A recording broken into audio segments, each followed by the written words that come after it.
these two committees are the first port of call for the Electoral Commission, and they do have a deep and keen sense of how the Commission works, the challenges that the Commission does face, and even within the structure of the sectors allocated to these committees, the Electoral Commission falls under them. Now, are you saying that the Legal Affairs Committee, the Senate and the National Assembly each has a Legal Affairs Committee?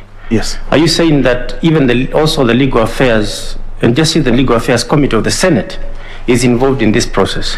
The National Assembly one is the one that has the statutory mandate when it comes to the appropriation process for the IEBC, but the Senate committee does engage with the IEBC, but in terms of the funding and the money, it's the National Assembly that has the first and probably the key role for that.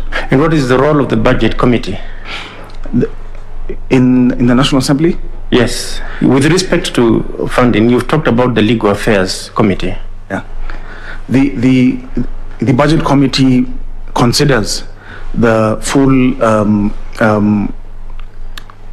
budget estimates across the public sector, and that includes the IEBC's allocation and appropriation. So the Budget Committee has an oversight over the whole public sector, and that would be its role. Okay, thank you. And you then talked about the National Treasury, and I just want to take you to Section 19 of the IEBC Act, and it says that all administrative and other expenses of the Commission shall be a charge on the Consolidated Fund. What does that mean, and what is its significance with respect to the mandate of the Commission? The Consolidated Fund, you'll find that in the Constitution and in statute, the key constitutional commissions and independent offices have their funding coming from the Consolidated Fund. This protects the Commission's funding and gives it a secure or a sense of security that they will be able to obtain or get their funding, because the law then provides that the constitutional commissions and independent offices and other key remuneration for state officers must then be charged to the Consolidated Fund. The reason I ask is I'm looking at this section that provides for security of remuneration, gratuities, pensions, and other recurrent, expenditure of the Commission. But we have fundamental capital required for the running of the affairs of the Commission, particularly the question of funding for the election. Is that secured? Because that is not included under Section 19.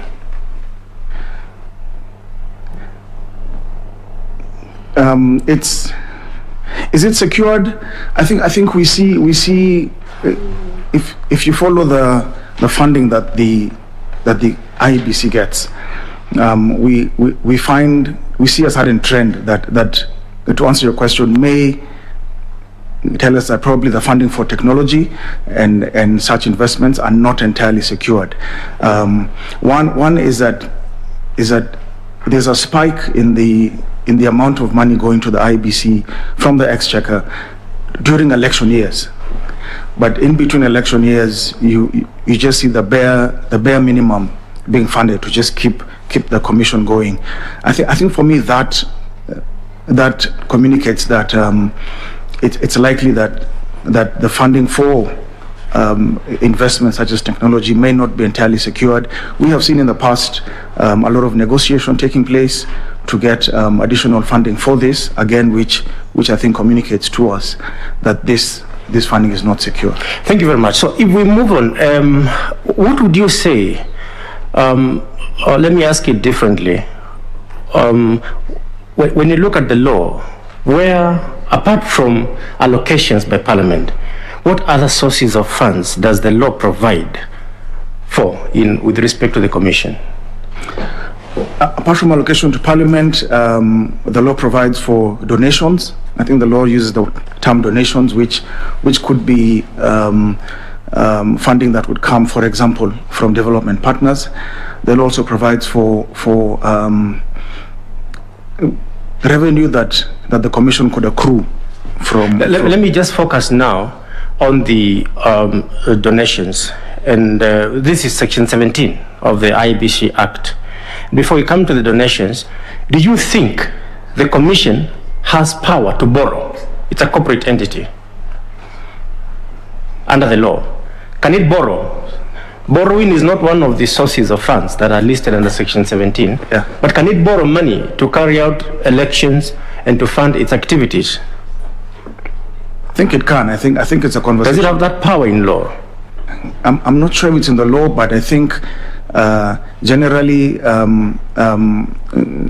such agencies are able to enter into negotiations with the National Treasury to borrow. So if you are a commissioner, and the government did not fund, and there were no donors to give you money, do you think you would approach lenders, tell them, give us, these billions of shillings for us to carry out this election?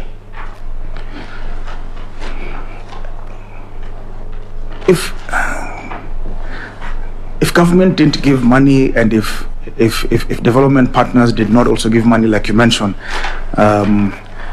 I think borrowing would be a last resort if I was a commissioner. Very, very last resort. What is the difference between borrowing and receiving donations? There are no, where I was born and brought up, there are no free gifts. I don't know about where you come from. What's the difference between borrowing comes with collateral? Yes. A donation, a gift, may come with some conditions.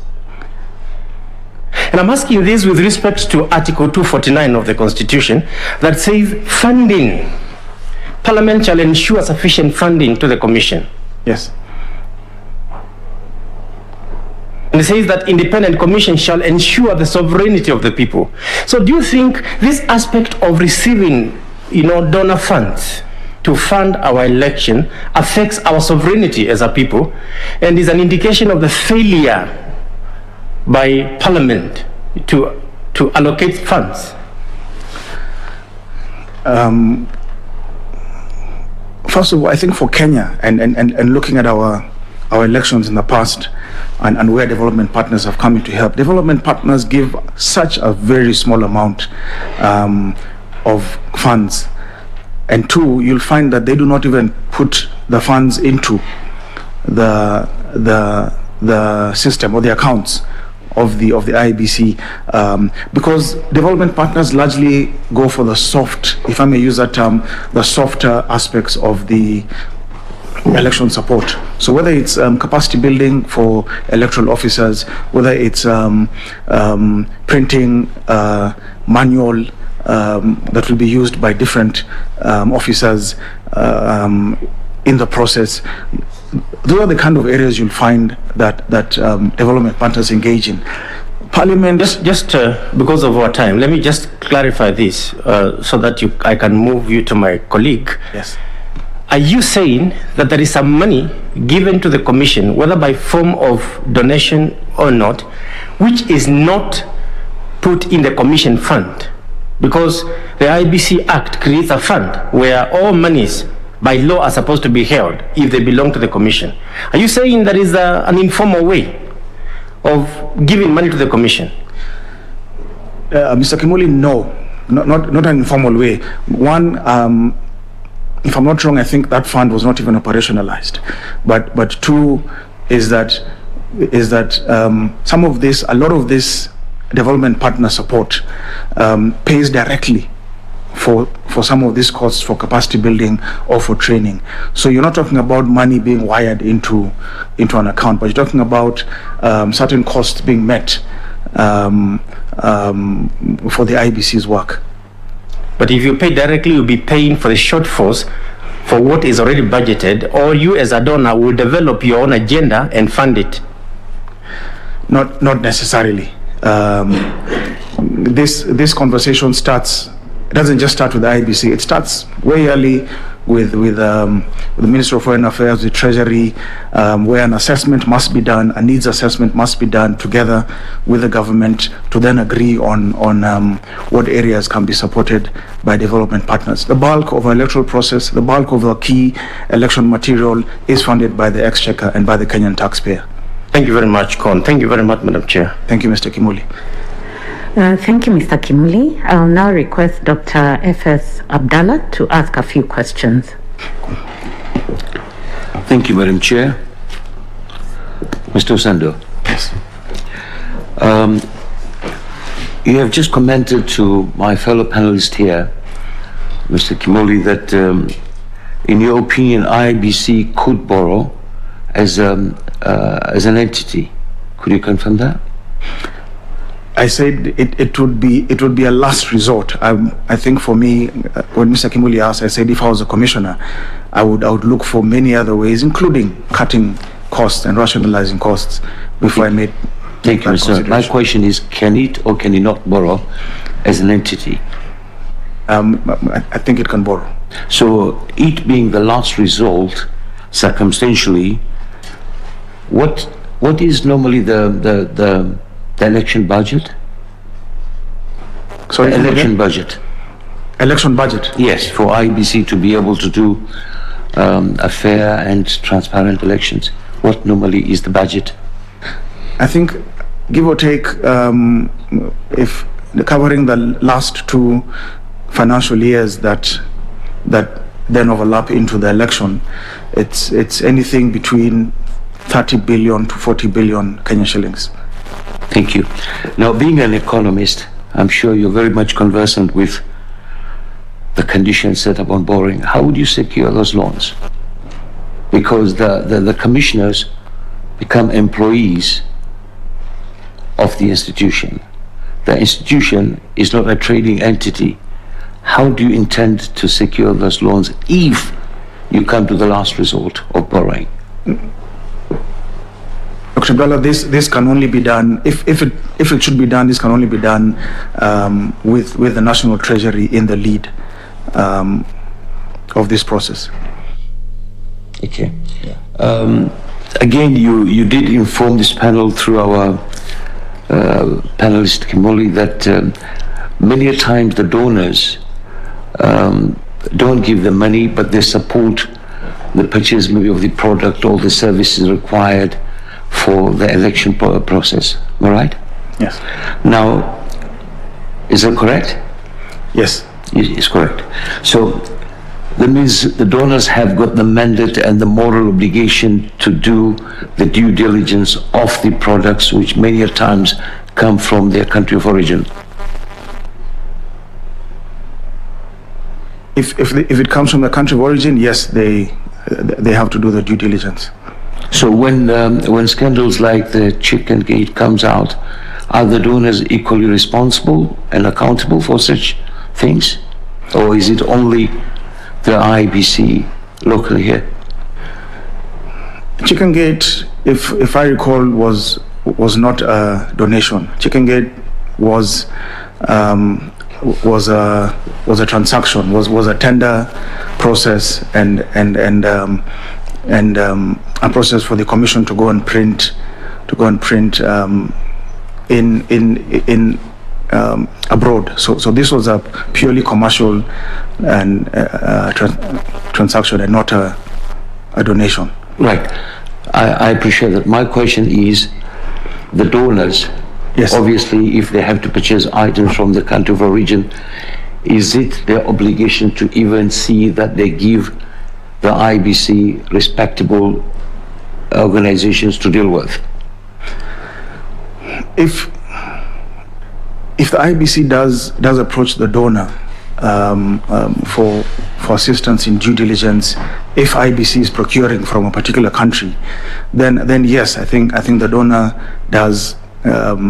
can step in and work with the IEBC to carry out that due diligence. Thank you. Now, coming back to your biodata, I read that you have been helping and mobilizing funding for the programs in electoral matters, right?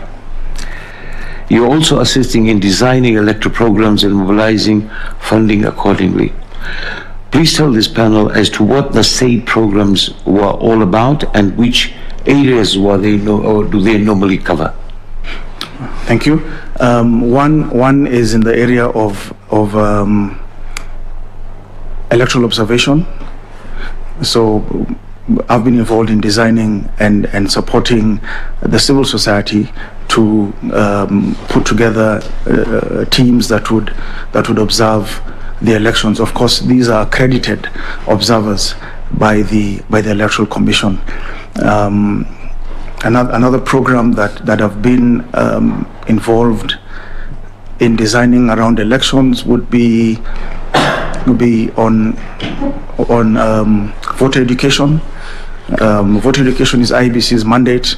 They come up with the manuals for this, but I've been involved in programs that bring together different entities, state and non-state, mostly non-state, that would work with the IEBC, again approved by the IEBC, to carry out voter education in the country.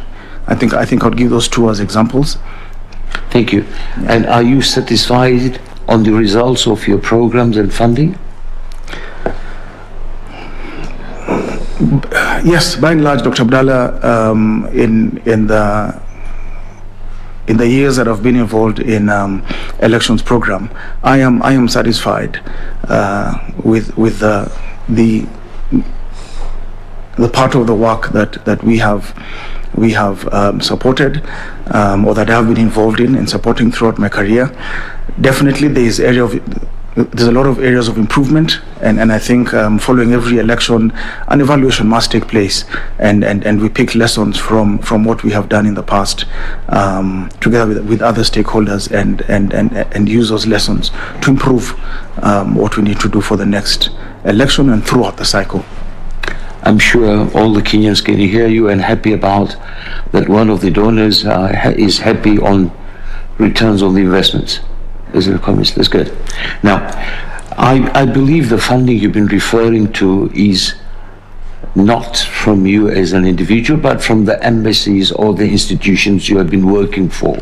Yes. Can we confirm that? Yes, it is. Right. We thank you for the efforts you've been doing here. Now, Mr. Osende, if you are appointed as a commissioner of the IEBC, will you be able to use your expertise and connection to do such programs and engage donors to raise the funding for IEBC? Definitely. Which of course has been a great challenge to IEBC. Definitely, Dr. Abdallah. I will use my 13 years of working in the development partner sector to be able to help the IEBC raise further support in the areas that development partners are allowed to and are able to work with the IEBC for. Yes, I will use that network, I will use that knowledge, and I will use that experience to assist the IEBC. That's called patriotism, which we are grateful for. Mr. Osende, ethical and responsible decisions making in the Commission and its Secretariat is crucial for ensuring credible elections management body. What are some of the measures that can be put in place to ensure that the decisions making process in the commissions are ethical? Thank you, Dr. Abdallah. I think to ensure that decision making processes in the Electoral Commission are ethical, one of course would be to ensure that the law is followed in terms of the decision making process. The electoral space has a lot of laws, policies, and statutes that govern it, and it's, if you miss out on one step, then it's easy to be called out for that. So I think for an ethical process, I would ensure that takes place. But two, there are internal policies and procedures that the IEBC has in place for different things, and whether it's a human resource, whether it's procurement, and whether it's any other policy that they have, would be just to ensure that there's an adherence to these policies. Three would be to keep stakeholders and the public informed at every stage of the decision-making process. I think one of the key things that we have lacked in the past, and that has not helped when it comes to, or rather has made the Commission sometimes lose trust, is because people don't know. And not just us as the public, but even those who are part of the electoral process. The electoral process is not just the IEBC. There are very many other players and stakeholders. Keeping them informed, keeping them part of the process, and informing the public, I think, helps in the ethical decision-making process of the Commission.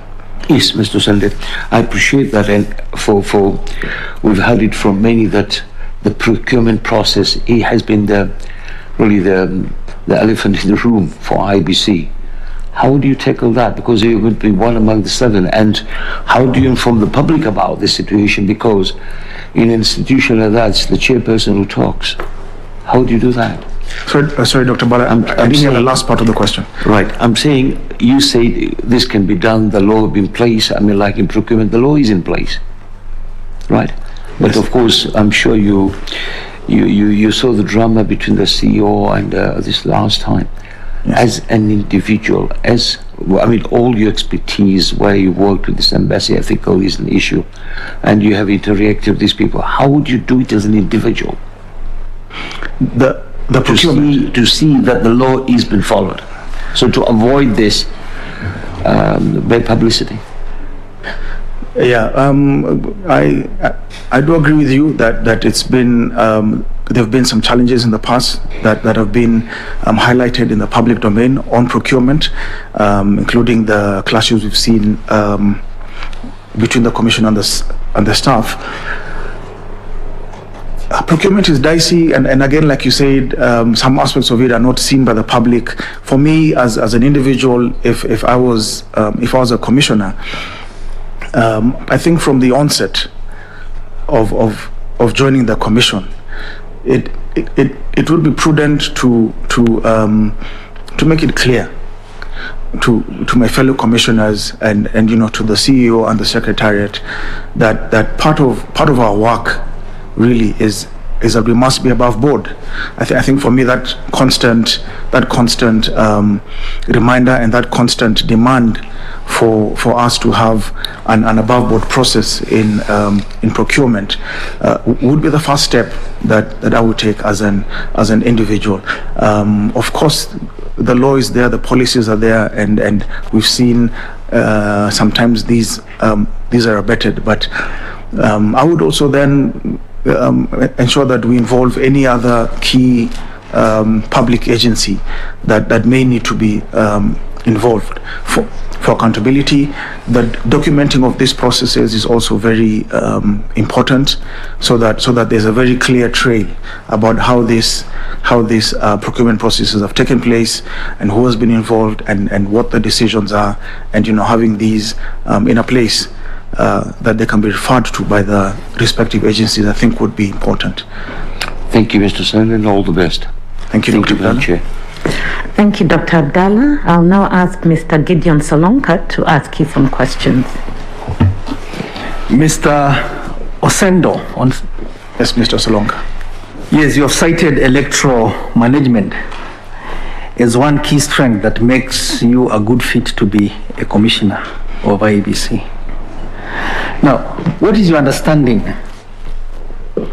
of elections management from a Kenyan perspective? And what does it entail insofar as IEBC is concerned? From a Kenyan perspective? Yes. Well, election management is the and where IEBC is concerned, election management is the process of delivering, or rather conducting, supervising and delivering an election or a referendum, for that matter, and this is a process. If you know that you have an election to deliver in 4 years.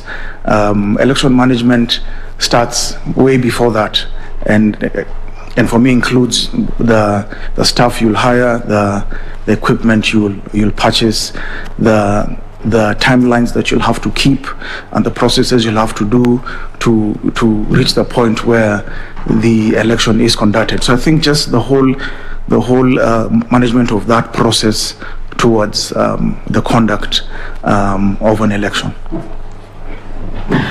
Now, what is voter suppression? Voter suppression.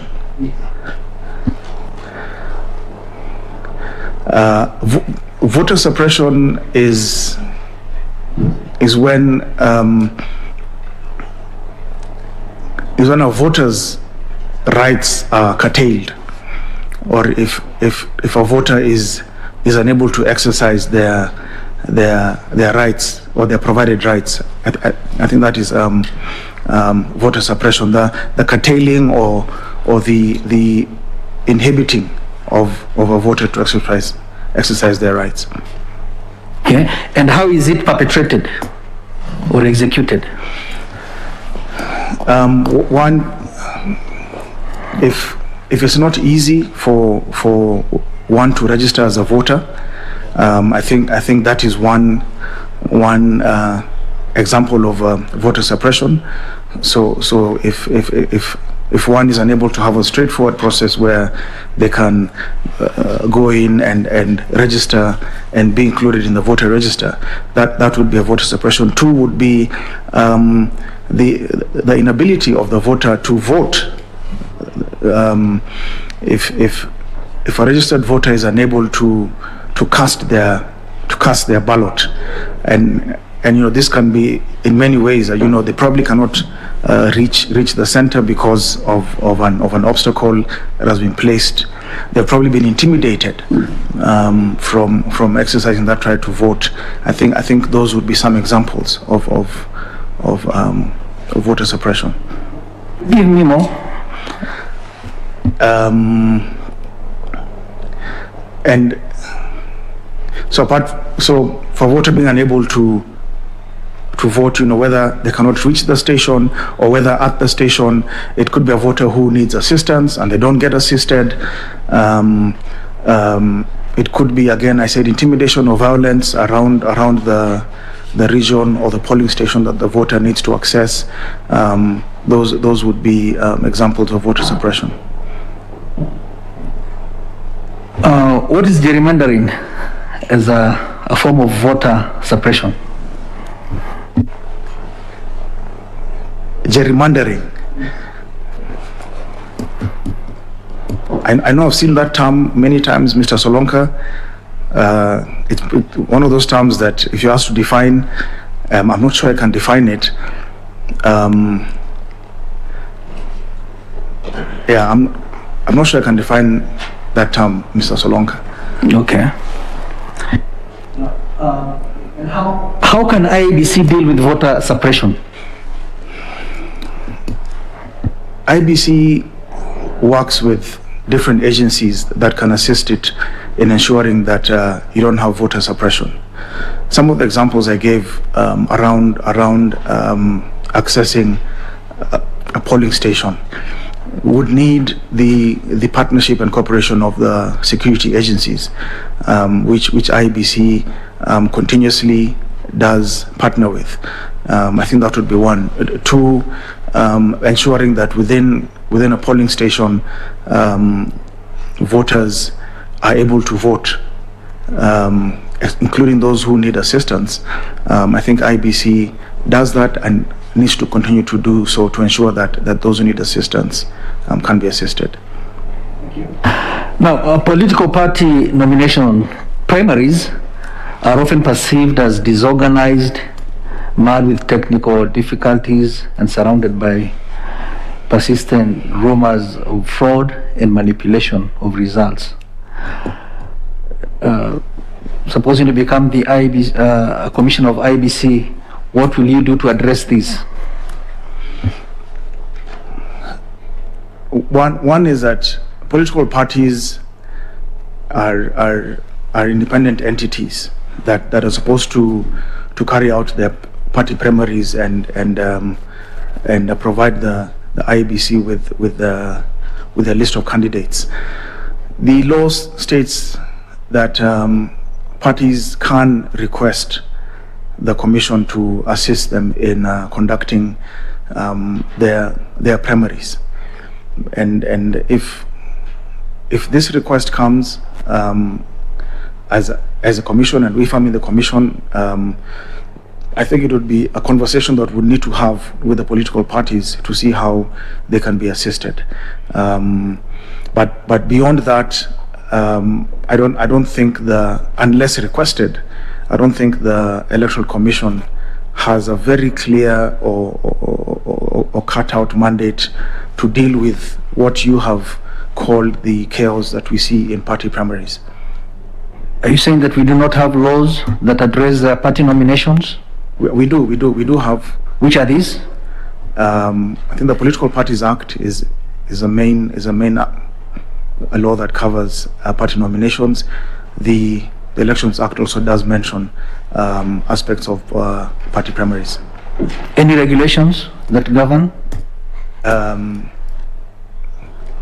Yes, we do. We have. Can't remember the exact term, but we do have regulations that govern party primaries. I think it's a subsidiary to the Elections Act, and I think there must be one that's also subsidiary to the Political Parties Act. You're not sure? Have you interacted with those regulations? Yes, in the past I have. Some years back, I did interact with them. Okay. Yes. Fair enough. Now, what is your understanding of an election cycle? And maybe you can give me the key stages that form an election cycle. An election cycle is the process by which we prepare for, conduct, and audit the electoral process. The election cycle has a pre-election stage, has the election stage, and a post-election stage. And the pre-election stage will. Well, let me start with the election stage. The election stage includes all the preparations that needs to be done for the election to be conducted credibly. We're looking at voter registration. We're looking at party primaries being conducted. We're looking at nominations being done by the Electoral Commission. We're looking at any procurement that needs to be done of materials, be it technology, be it ballot papers, mapping of the polling stations. So that is the election process. Then when you go to the post-election process, it's an evaluation of this election, of the election. So having an evaluation or an audit of how the election went, and that audit usually brings about lessons from different aspects. So whether it's legal reforms that need to be done to improve on what we have or where we've come from, that will be done, or policies that need to be put in place, and then the pre-election. Thank you, you've answered. Yeah. Lastly, how many wards do we have in Kenya? Wards? Yes. We have 1,450 wards, Mr. Solonka. Thank you. Thank you. Thank you, Mr. Solonka. I'll now ask Madam Elizabeth Mayo to ask a few questions. Once more, good morning, Mr. Sendo. Good morning, Madam Mayo. Okay, during when you were giving us your introductory remark, you actually indicated that you have a lot of passion in governance, I'm right? Yes. Issues of politics. Yes. And what I'm interested in is that you have also passion in electoral process. Yes. Yeah? Yes. So what, in your view, when you reflect back to the 2017 general election, what, in your view, went on well, as expected, and what you, as an electorate, did not meet your expectation? Thank you, Ms. Mayor, for that question.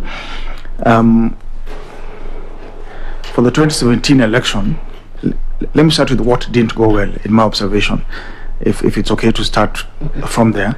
I think one, we had hitches in the transmission of results, and this meant that the technology, while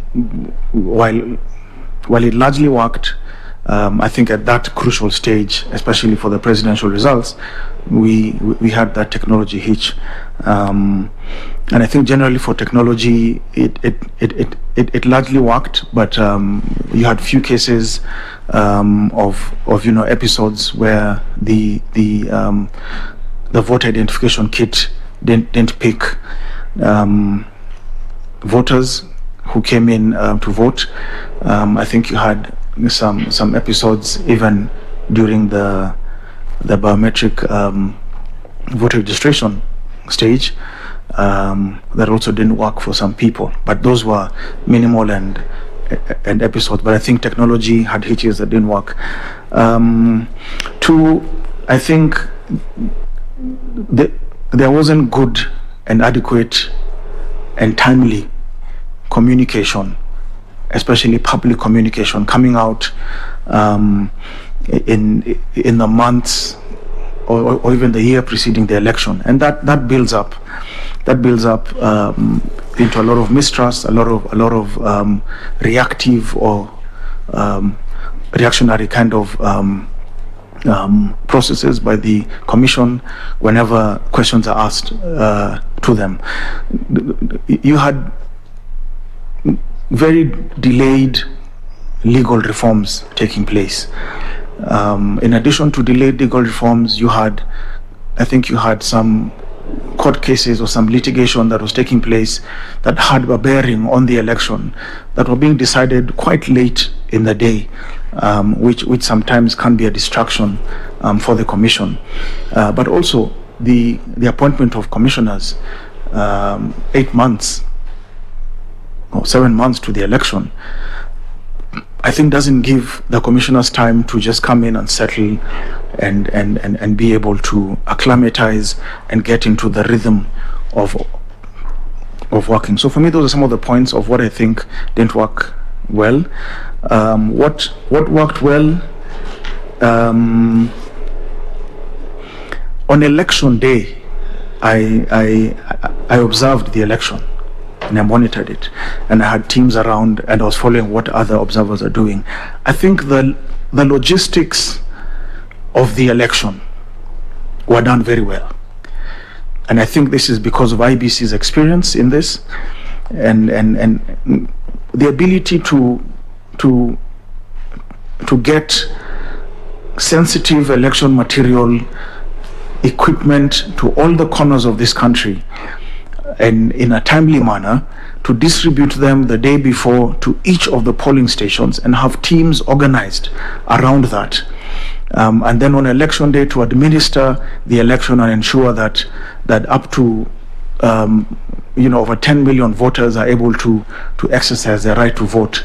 For me, that is really one thing that in my view, one important thing and one big thing that I think was done well. Okay, thank you. You have mentioned that it's like technology had a hitch, and actually it did not work well for us during 2017 election. Yes. So in your view, do you recommend that IEBC should enhance the technology they have now, or we should go to manual when we are going for election in 2022?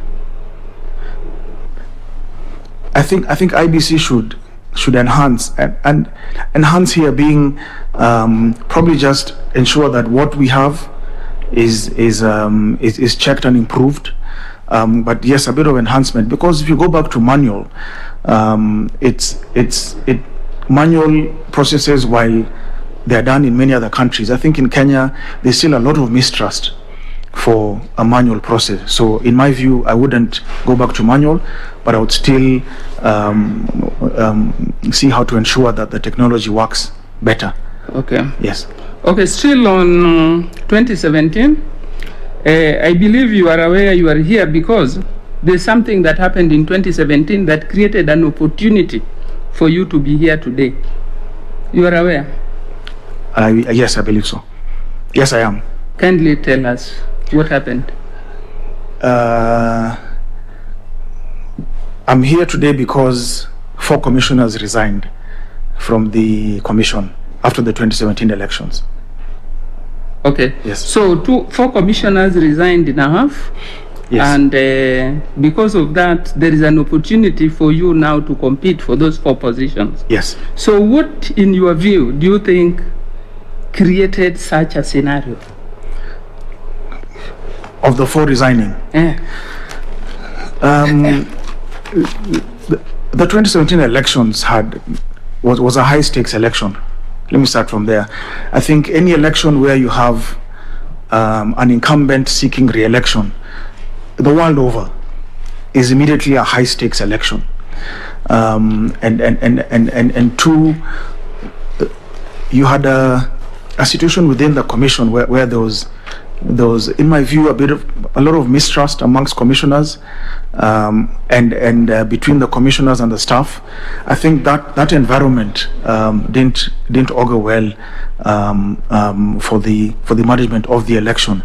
But of course, the circumstances we found ourselves in after the election, from my own, outside looking in, you had a very tense period. You had an election that was petitioned in the Supreme Court, a presidential election that was petitioned in the Supreme Court, nullified after that, and the political temperatures were very high.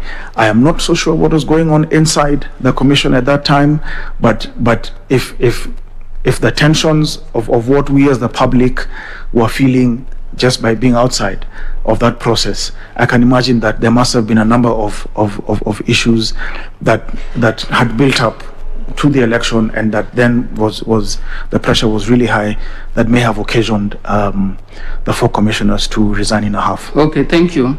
If by good chance you are appointed as a commissioner and you join the 3 who are already there and the staff who are there, how will you address some of the issues which are affecting staff? I think if I join the commission alongside the others, the first thing would be, and I'm speaking from my own professional experience, I don't know how IEBC does it, but the first thing for me would be just to meet the staff and check if they've got a process where they're able to express their grievances, or to give if they're able to give feedback about their own welfare and how, and their working environment. If there's a safe space for them to do that, and if there isn't, because I'm not aware whether there is one or not. I think for me, in my work over the last 20 or so years I've worked, that safe space for staff to be able to feedback, for staff to be able to appraise horizontally and vertically, is really one thing that I would want to see put in place, because it allows them to ventilate, and allows the management and the commissioners to be able to step back and see how can they ensure that staff welfare is important. Because being in the commission could be a job like any other, where you need your staff in a frame of mind that would enable them to come to work and deliver on their mandate. So for me, I would use that to begin to understand what some of these issues that the staff are going through are. Okay, thank you. Now I want you to have a flashback on what you gave as part of your CV. And you said that you have worked very closely with commissioners and secretariat of IEBC. And in the year 2009 to 2015, you provided technical assistance to them on various areas, including stakeholder engagement. Yes. Kindly tell us, what kind of technical assistance did you give, and did it work for them, such that some of the challenges we saw in 2017 Did they just occur because they ignored your technical assistance, or it's because of some competence lacking somewhere? Thank you, Madam Mayor. You'll notice that that period of 2009 to 2015 had the referendum on the Constitution in 2010 and the general election in 2013.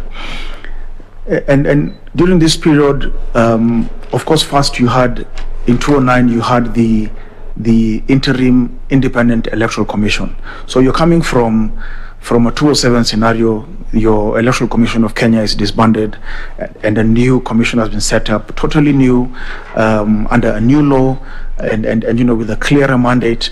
And one of the things I and others were involved in was to help this commission set up and start its work.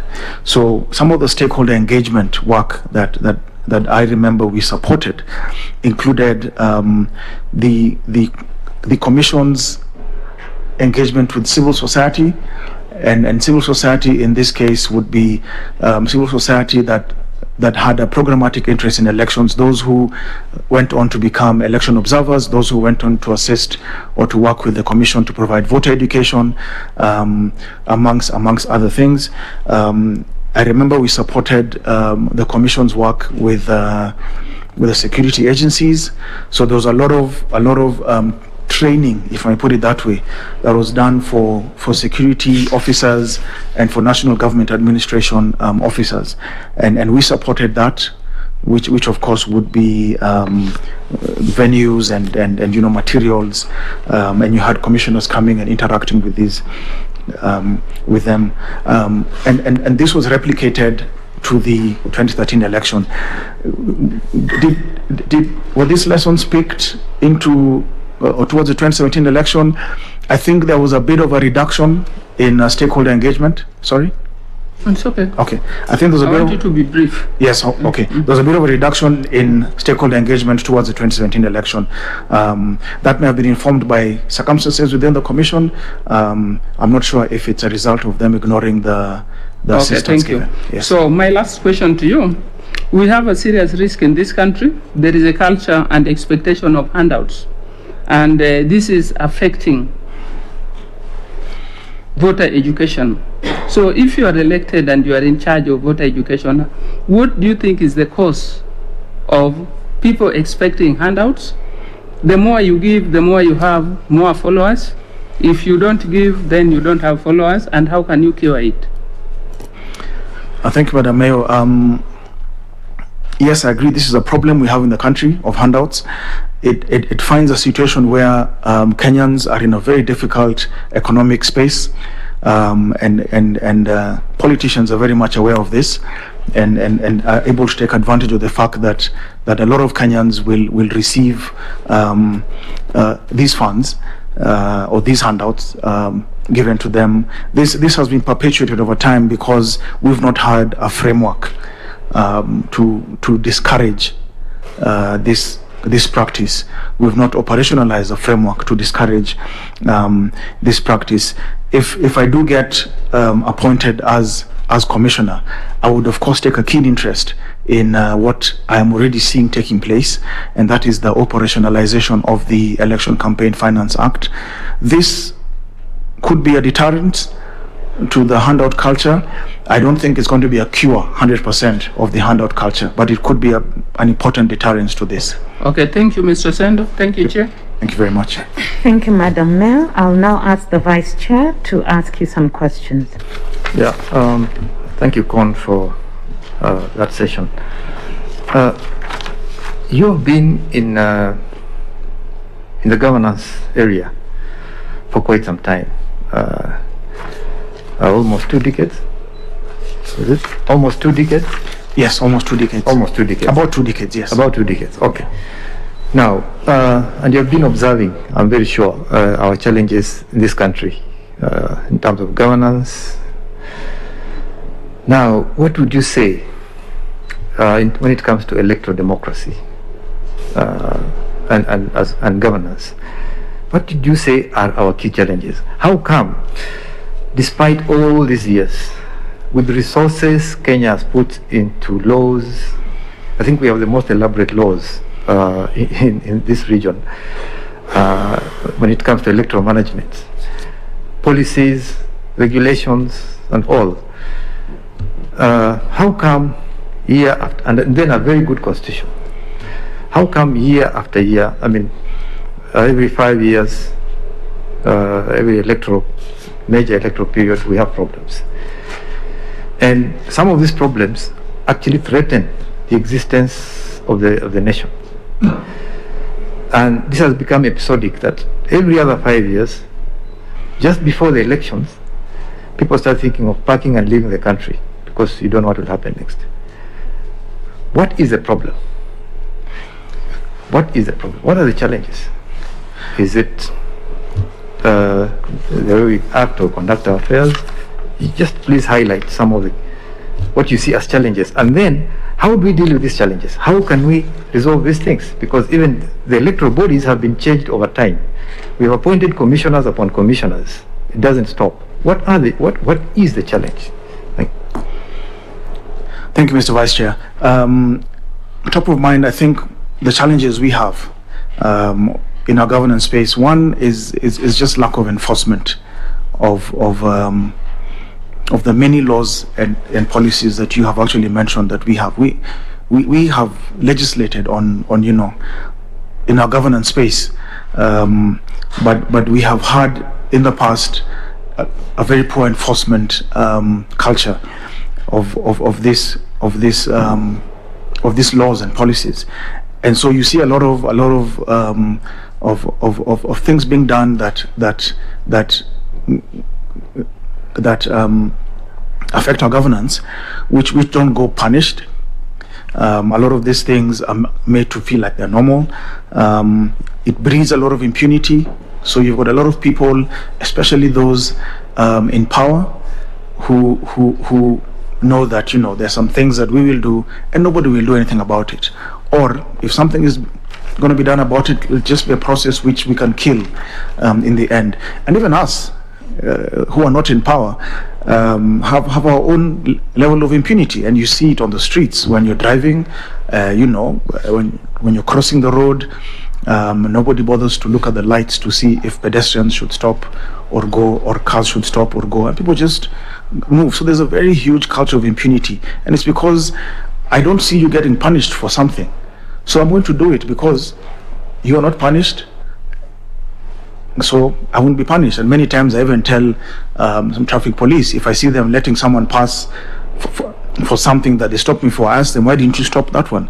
So it's a culture of impunity that we have breeded because you've had a lack of enforcement, and of course the bugbear of our governance has been corruption, and this has affected us in big ways, especially where we have had mismanagement, theft and corruption, and that reduces a lot of the resources that we may require to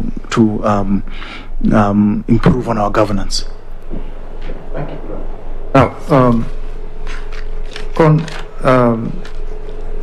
if you are appointed, even before you go there, in your professional life, especially as a representative of the donor community, where you handle, it's about resources, it's about funding, it's about money. Have you ever faced a situation that challenges your integrity, that has challenged your integrity, or tested your integrity to the point that you almost fell prey to temptations to do the wrong thing?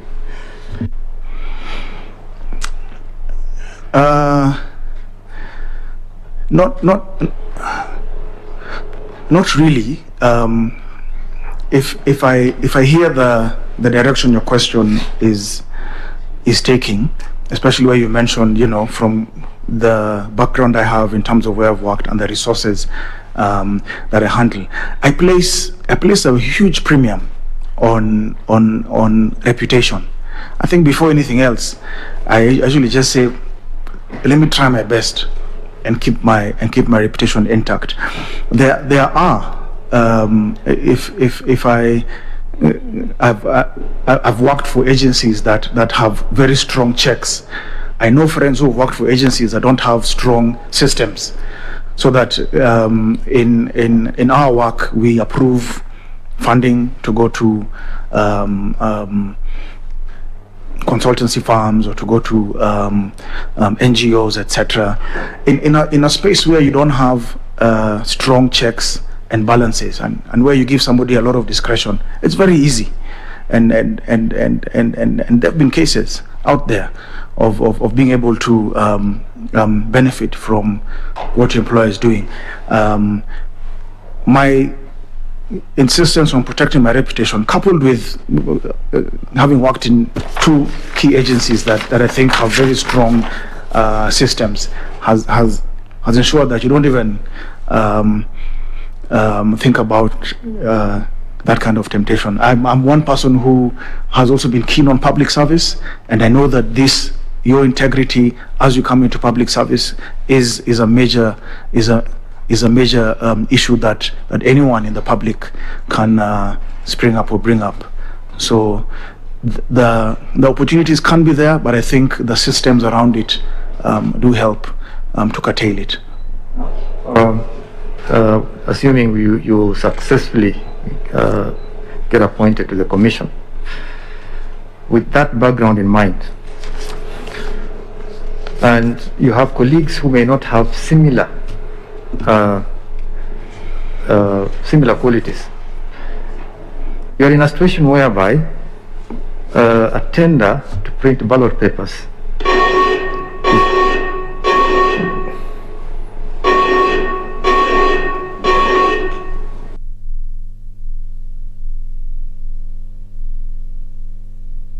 There has been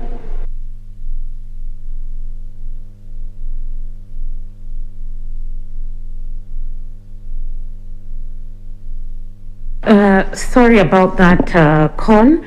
Members, that was just a test for the fire alarm.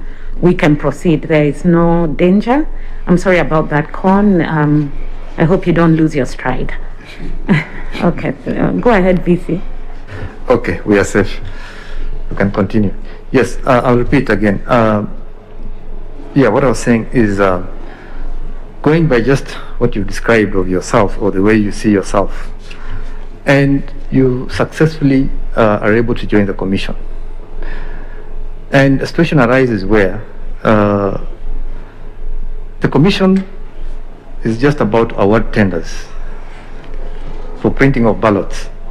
We have 3 bidders who have been shortlisted at the final stage, and now a decision needs to be made to pick the final bidder. One of them is a blacklisted company based outside the country, but they are offered the cheapest price, cost in terms of costing. 2 others are based here, but their costing is a bit higher. The commission is highly divided. Most members feel they should go with the cheapest bidder. How would you handle that situation? Thank you, Mr. Vice Chair. You know, at the end of the day, in that scenario, we have to make a decision. The stand I would take from my experience is that, first of all, if anyone is blacklisted, even if it's a cheaper option, from my experience, I wouldn't even consider a blacklisted agency. So my personal stand would be that we look, despite then the high cost, there's a reason why this one is blacklisted, and it will give us even more problems if we go back and hire them based on them being cheaper and saving us some money, but they are blacklisted and they have some history, whatever reason they were blacklisted for. I think for me that is I would rather consider the local agencies despite the high cost, but they're not blacklisted, meaning let's give them a chance and see how that would go. That would be my stand, and if there's a division that would then lead to a decision, I would want that to go on record. I believe that will go on record. Be willing to stand alone to get it right. Yes, if I'm alone on approving the locals, I'm willing to stand alone, even if I lose and someone else takes it. And I know at the end of the day there's the collective responsibility of the commissioners for the decisions they take.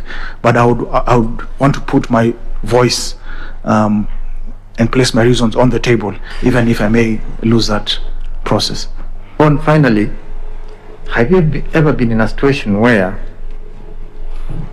circumstances made you consider quitting a job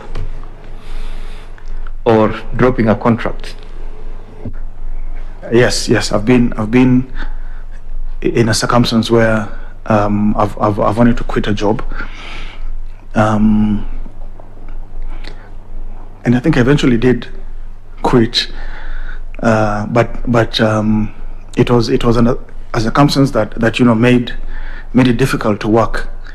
But I took a while before I made the decision to quit. I think also, as a young man, you don't just want to walk out of a place without looking at the impact it will have on you, on your career, or even on the work that you're doing. But yes, I have had the instances where I have felt I want to quit in my 20 years of work. Just a bit of, can you just some description on the kind of environments?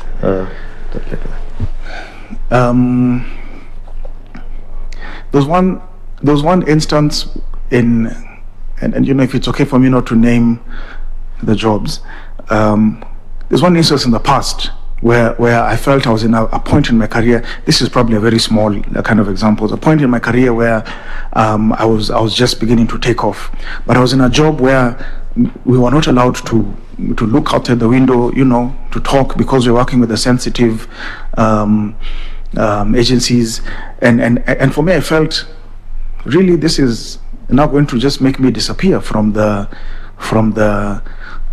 space I've been in for the years I was there. So I think for me that was one reason that I really took time to consider. I think about 6 months before I eventually found something else to do. But another example also really is about the manager that I had in one instance, and for me, it's an office I loved, but I had a very difficult manager, and I'd made the decision to leave. Even after the manager had left, I still had. It took a while for that feeling to go, but it was a job I enjoyed, but a very difficult manager that I had. So those would be examples I would give. Yeah. Mr. Machoka. The commission is a high pressure environment. Yes. Especially during the general elections. And the last election we saw 4 commissioners. The first one left, and then 3 others eventually left.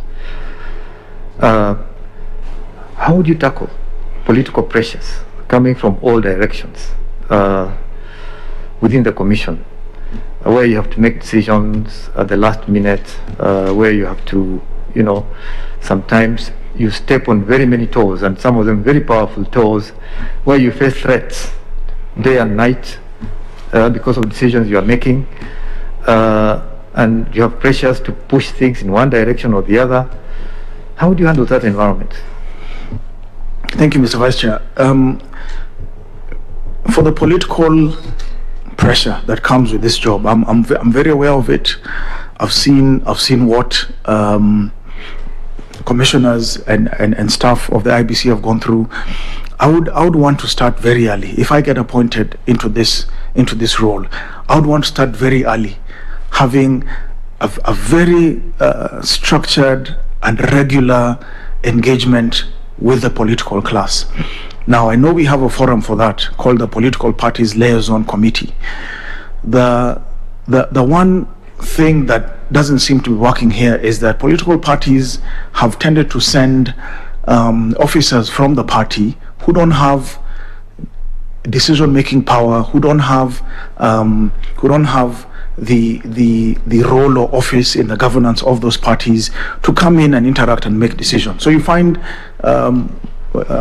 sometimes officers who are sent who are unable to take a decision there, or who are unable to go back and pass on what needs to be done. And many times it looks like that engagement hasn't taken place. I would still work with that forum, but if I realize that we're not getting the decision makers, I would still find a way within the commission to ensure that early enough, in fact from immediately we get in, that we have a periodic, even if it's once a month, engagement with the political class.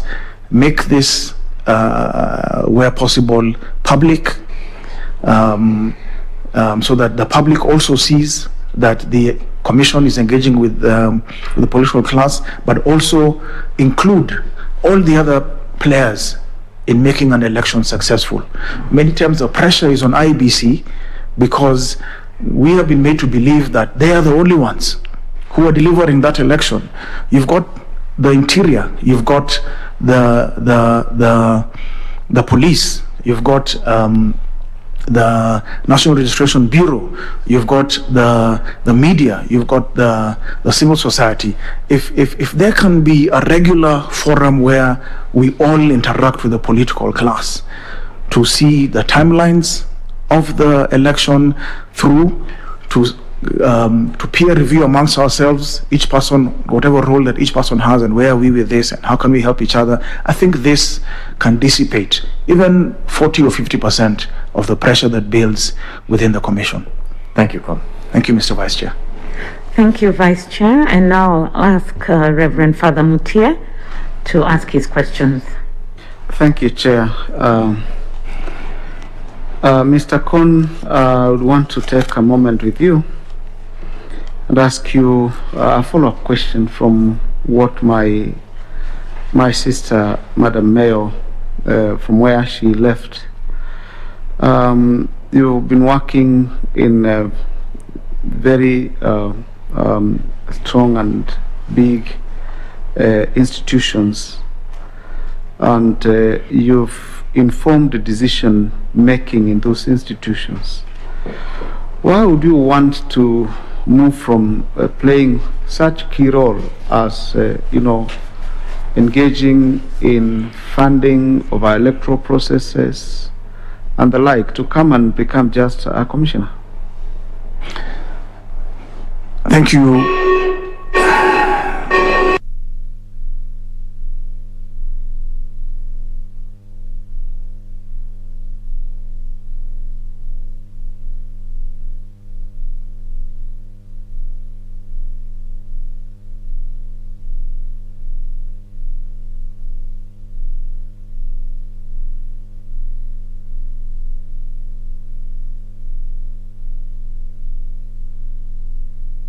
May I have your attention?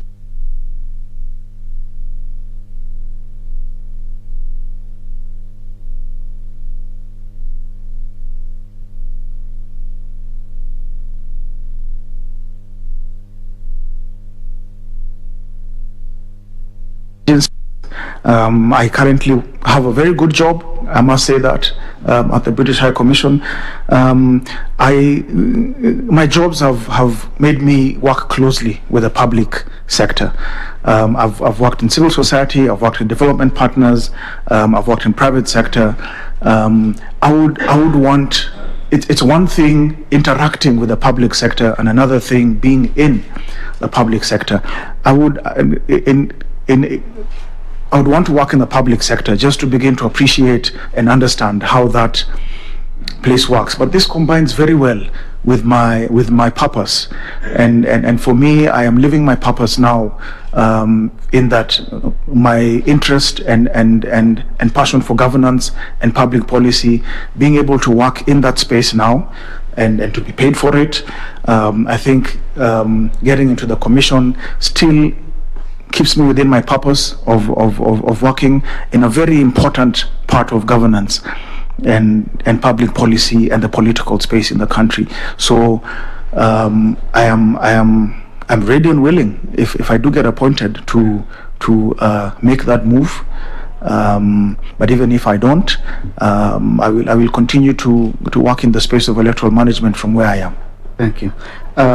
in your application, you said you had immense experience in anti-corruption, integrity, and good governance.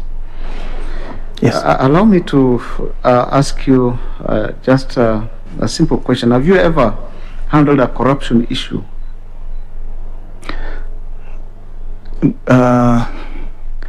Handle a corruption issue? No, because a lot of my work had been more from a research perspective. But even in my personal life, I've not handled a corruption issue. Did you mean like investigate one, or? I mean, as in, if a corruption issue, has there been any corruption issue reported to you, and how have you handled it?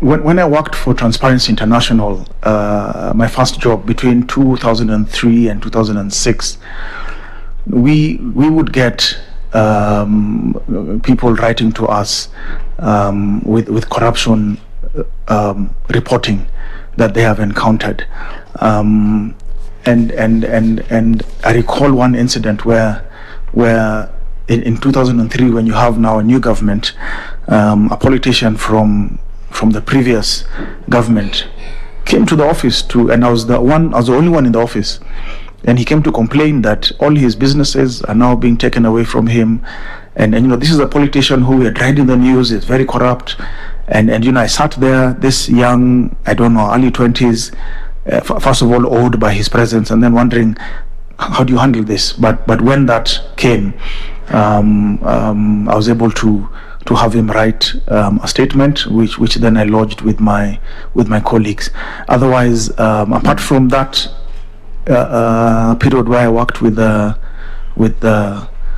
Transparency International and receiving a lot of the public kind of reporting, which we would then send to the different agencies, there's no other instance I've handled. Thank you, Mr. Kon. And lastly, many times people take shortcuts to compromise on integrity due to fear of failure, limitations of resources and time. What do you do in such situations so that you maintain your integrity while at the same time ensuring that you do not fail or in the task that is at hand? I think for the Mutie, if I've understood you, yes, it's very tempting to take shortcuts, because shortcuts get you into places faster, or you get kickbacks and etc. I think it's a personal decision. First, I think the issue of integrity is a personal decision, and it takes me back to what the vice chair had asked about you being there, but there could be others who don't have that experience or that thinking. I would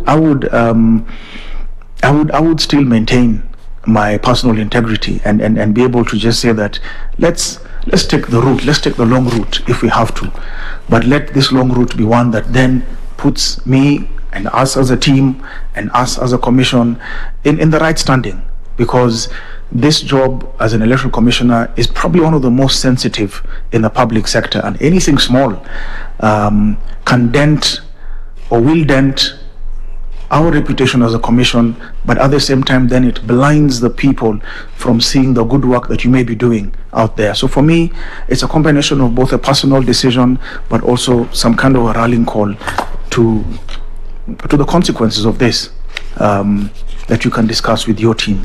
Mm-hmm. Yeah. So according to you, there shouldn't be any failure? No. There's I mean, we fail many times in the work that we do, in the teams that we work with, but it's how we pick ourselves up if we fail somewhere that matters. Thank you, Mr. Kon. Thank you, Chair. Thank you, Father. Thank you, Father. Kon, we have now come to the end of your oral interview. I can invite you to make any remarks you might want to make to the panel at this time. All right. That was intense, but just to thank you, Madam Chair, and the distinguished panelists here for the opportunity to to be shortlisted and to sit before you and present myself. It's not an easy task that you have before you, but also for us as candidates, it's taken time to prepare and a lot of guts to sit before you. So to thank you very much for that opportunity. I don't really have a question. It's maybe on timelines. I don't know if you have a timeline between when we are done with the interviews on 22nd to when you want to submit. Is there a timeline that you have, that you know? At this time, I can't confirm we have one. We could maybe reach a decision in a very short time, or we'll take the time we need to reach the right decision. Okay. Thank you once more, Con, for expressing an interest to serve as a member of IEBC. And on behalf of ourselves and other Kenyans, we do appreciate you doing that. We request a member of the Secretariat to escort you. Please ensure you get your original certificates and have a good rest of the day. Thank you very much. Thank you. We'll now take a break and resume at 11:30 for the next interview. Yes.